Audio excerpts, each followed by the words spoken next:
सच्चिदानंद भगवान की सनातन धर्म की प्रिय प्रियतर प्रियतम। धन प्रिय है लेकिन ये प्रियतर नहीं है। आप धन को जो प्रिय है वो किसी को दे दिया, दुकान में दे आते हो, यदि प्रिय है तो क्यों दे आए? प्रियतर के पाने के लिए। उससे ज़्यादा जो प्रिय है उसके लिए उसे दे दिया। आप भी पैसा किसी को दे आते हो कि नहीं? तो प्रिय है पैसा, पर उससे प्रियतर को पाने के लिए प्रिय का त्याग कर दिया। और प्रियतर को भी किस लिए? प्रियतम के लिए। देह बहुत प्रिय है, लेकिन कभी कभी अपने सुख के लिए लोग देह भी छोड़ते हैं। बहुत लोग जो सुसाइड करते हैं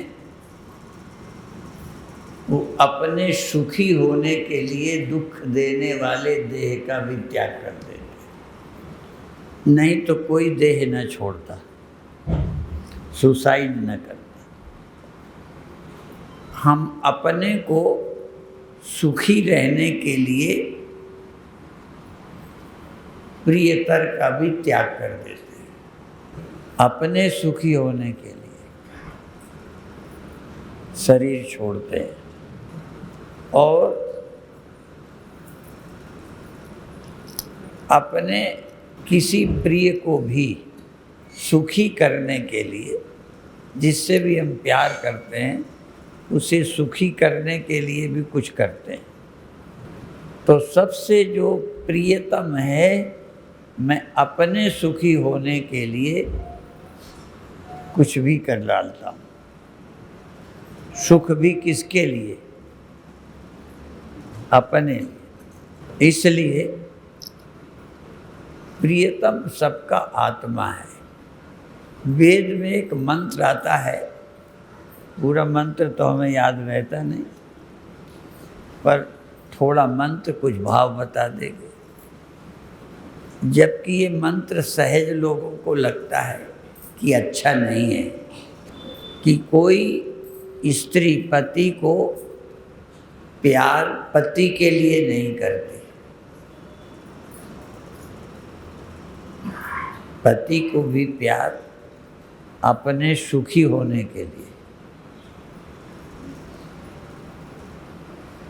धन को भी जो आप संभालते हो, धन किसके लिए? धन को सुखी करना चाहते हो क्या? धन भी मुझे अपने सुखी होने के लिए पसंद है। हम धन को सुखी नहीं करना चाहते, धन से सुखी होते हैं। ऐसे ही जिससे भी प्यार करते हैं हम अपने सुख के लिए करते हैं। जो हमें सुख नहीं देता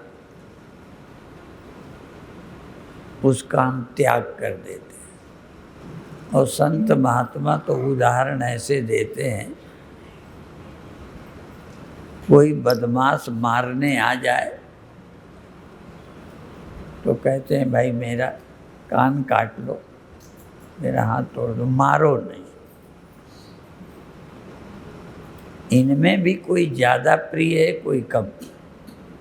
इनमें भी किसी किसी का हम त्याग करने को तैयार हो जाते हैं। कोई मिल जाए तो कहेंगे भैया धन ले लो, हमें छोड़ दो। तो सबसे जो प्यारा है वो आत्मा है, सबका प्रियतम। प्रिय, प्रियतर, प्रियतम। प्रिय, उससे ज़्यादा प्रिय, और सबसे ज़्यादा परम प्रिय। हम कपड़े ठीक रखते हैं, सुरक्षित रखते हैं, मकान ठीक रखते हैं, पर उसमें भी हम सुखी रहने के लिए, सब लोग सुखी रहना चाहते हैं। और जो लोग प्रियतम को पा जाते हैं, फिर प्रिय और प्रियतर की आवश्यकता नहीं रहती। यहाँ तक हम भगवान को भी क्यों चाहते हैं, उससे भी हम सुखी होना चाहते हैं। भगवान भी हमारे काम का है, जिससे हम सदा सुखी रहेंगे, ऐसा सुन रखा है। और एक दृष्टांत तो हम पहले दे चुके हैं। एक की भैंसें खो गई थी, वो घर में ठाकुर जी रखता था, तो उनसे कहता है, मैं रोज़ आपका भजन करता हूँ, स्नान कराता हूँ, भोग लगाता हूँ, मेरी भैंसें मिल जाएं। नहीं मिली तो ठाकुर जी को उठा के तालाब में फेंका है। इसके बाद भैंसें आ गईं।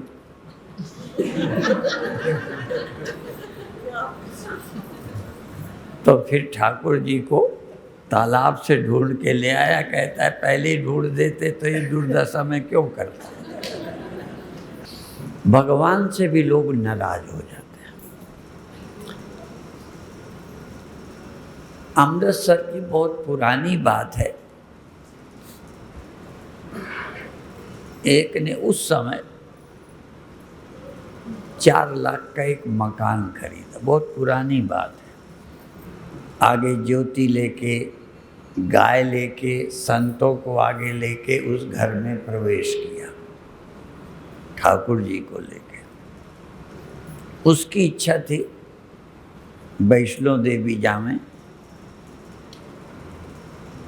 पर उस समय हमें समय मिला नहीं। वो वैष्णो देवी गए, लौटते में पानी बरसा था, तो एक 2 तरह का, एक और भी जिससे ऊपर से निकल जाओ, एक में पानी ऊपर से निकल जाता है, उसे रपटा बोलते हैं। पानी ऊपर से निकल जाता है। तो वहाँ कुछ लोग थे, रोका, अभी मत जाओ, अभी पानी बड़ा है। तो भगवान कृष्ण का भक्त था, तो प्यार से लोग जैसे अपने बच्चों को ऐसे ही प्यार से कहते नहीं, मेरा कलुआ कलुआ। माना किसी की नहीं, कार से निकला, कार बह गई। उसमें उसके 1-2 बच्चे थे, खुद था, बह गए। पुरुष किसी तरह से बच गया। तो घर आकर ठाकुर जी को फेंक दिया। जिसका हम बहुत भरोसा करते हैं, उससे यदि हमको धोखा हो जाए तो दुश्मन भी बहुत हो जाते हैं। किसी से भी, लोक में भी, भगवान से भी। ऐसी बहुत पुरानी बात है। ये सब घटनाएं इसलिए बताते हैं कि कुछ न कुछ सब पे लागू होती है। एक सिख परिवार की बेटी, हम अमृतसर जाते थे, उसने हमसे दीक्षा ले ली। बहुत भक्त, नाम जपे। ये बहुत भक्त ही बहुत कभी कभी दुखी हो जाते हैं। उसकी माँ बीमार पड़ी, तो अपनी भक्ति को ही, यदि मैं सच्ची भक्त हूँ तो माँ बच जाए। भक्त थी इसलिए उसे भरोसा था। और कभी भरोसा पूरा होता है तो विश्वास और बढ़ जाता है, कभी पूरा ना हो तो गड़बड़ भी हो जाता है। तो माँ बची नहीं। तो उसने हमको फ़ोन किया कि मैं नास्तिक हो गई हूँ। हमने फ़ोन सुना, इनका कोई बात नहीं, धीरे धीरे सब ठीक हो जाएगा। शुरू में बहुत हमने कहा ठीक है, धीरे धीरे फिर वो दुख गया। अब मान लो हम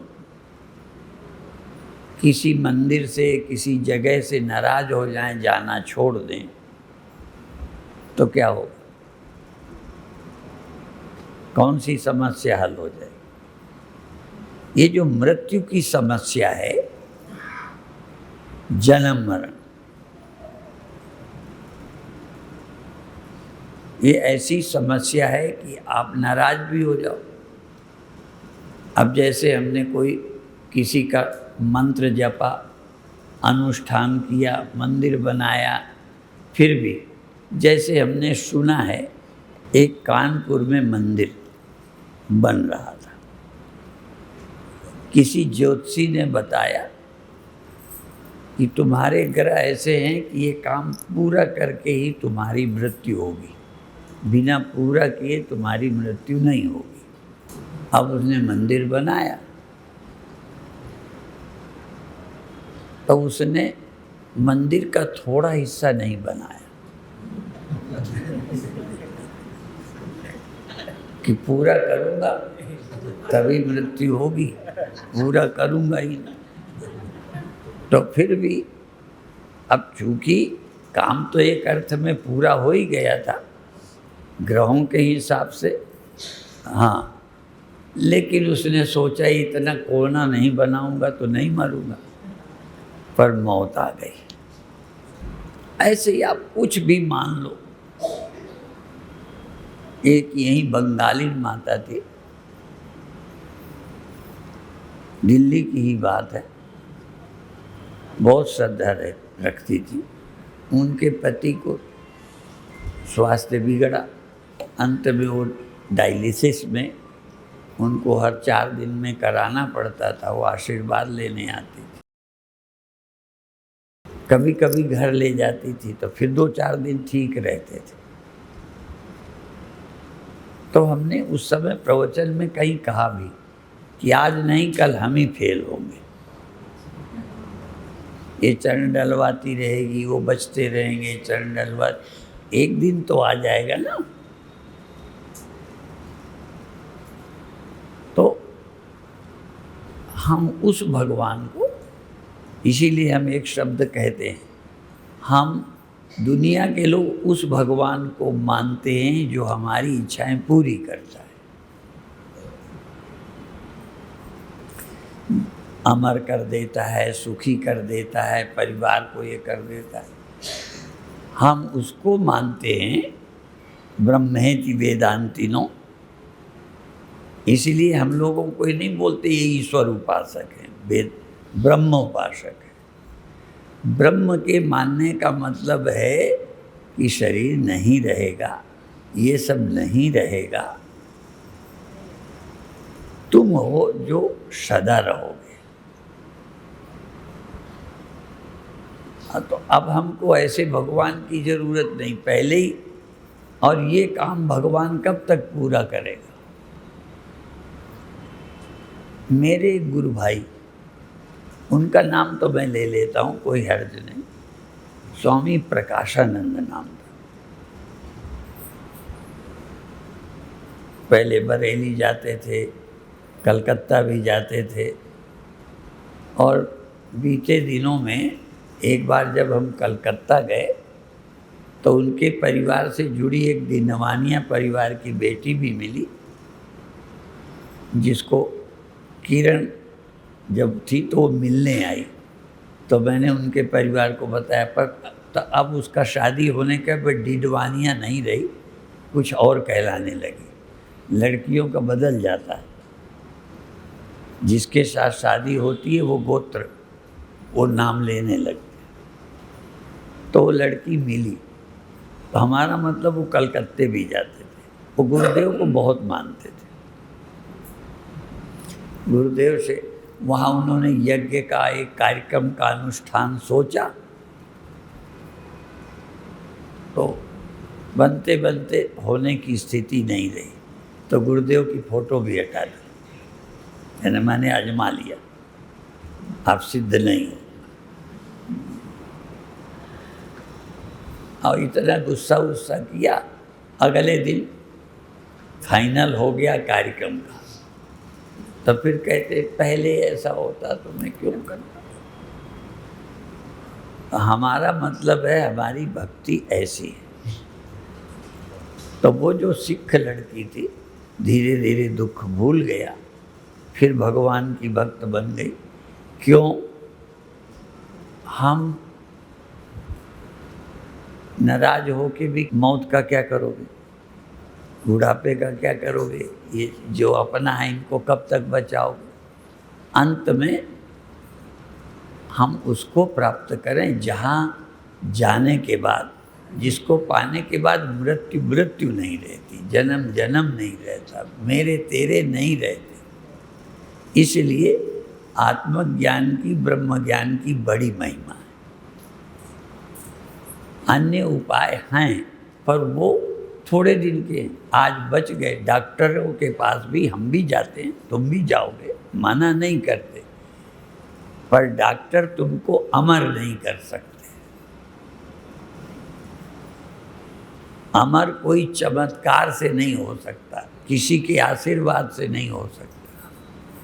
फिर अमर होने का मतलब ये है कि तुम देह नहीं हो, तुम मन नहीं हो, तुम उसे पहचानो जो अमर है। इसलिए कितना तप कर लो, कितना जप कर लो, कितना साधन कर लो, बिना सत्य को जाने ये जन्म मृत्यु के पार कोई गया नहीं, जा सकता नहीं। एक ही मार्ग है कि तुम देहाभिमान से उठो, अहंकार का त्याग करो, अपने शुद्ध स्वरूप को पहचानो। भले तुम इसका लाभ नहीं उठा पाते, लेकिन अंतिम सत्य यही है। और कोई उपाय दिल बहलाने के हैं, बात बनेगी नहीं। इसीलिए प्रहलाद के पिता ने तप किया, वरदान मांगा, अंत में मौत हो गई। अर्थात और कोई उपाय नहीं है। तमेव विदित्वा अतिमृत्यु में यदि न अन्यः पंथा विद्यते अयनाय। और कोई मार्ग नहीं है, एक ही है कि तुम उसे जानो जो जन्म मरण रहित है, और वो तुम हो ये जानो। नासी होने के कारण तुम नहीं मरते, और अविनाशी होने के कारण तुम नहीं बचते। आपको बचाता है, मारता है आपकी अनुभूति। देह नासी रहते भी बहुत लोग अमृत को प्राप्त हो गए, देह उनका भी नासी था। जो अमृत को प्राप्त हुए हैं उनका भी देह नासी था, पर नासी से अभिमान गया, अविनाशी में अहम भाव आया, मुक्त हो गए। और देह के मरने से तुम नहीं मरते, देह के अभिमान से मरते हो। और आत्मा के होने से नहीं बचोगे, आत्माभिमान से बचोगे। जब तक आप आत्मा हूँ यह अभिमान नहीं होगा, मैं आत्मा हूँ, मैं ब्रह्म हूँ, मुक्त नहीं होंगे।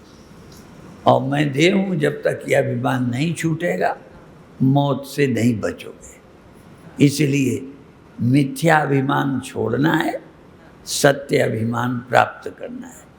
इसीलिए वो उर्दू का है, हमें नहीं आता, नुक्ता ऊपर नुक्ता नीचे, नुक्ता भेद बताता है। और जुदा खुदा में भेद नहीं है, नुक्ता भेद कराता है। तुम्हारा जो मैं है देह में आया तो मरे, और आत्मा में ब्रह्म में गया तो मुक्त हो गए। ये मैं ही है किसके साथ जुड़ता है। मैं उर्दू तो पढ़ा नहीं, जुदा खुदा कुछ लिखने वाले जानते होंगे कि नुक्ता लगाने से ही जुदा खुदा बदल जाते हैं। तो ऐसे ये जो मैं है, मैं देह के साथ है तो मरे, मैं आत्मा के ब्रह्म के साथ है तो मुक्त हो गए। इसलिए एक हमारे गुरु भाई गीत गाते थे, उसकी एक लाइन बोलेंगे, सफ़ा को मिला जब सफ़ा हो गया मैं, खुद ही मिट गई खुद खुदा हो गया मैं। देहाभिमान मिट गया, मैं खुदा हो गया। देहाभिमान मिटा, खुद ही मिट गई खुद ही मिट गई, मैं खुदा हो गया। सफ़ा को मिला जब सफ़ा हो गया, जब मैं परमात्मा को मिला परमात्मा हो गया। ब्रह्मविद ब्रह्मयु भवत, ब्रह्मविदाप्नोति परम। तो इतना कहकर अभी समाप्त करते हैं।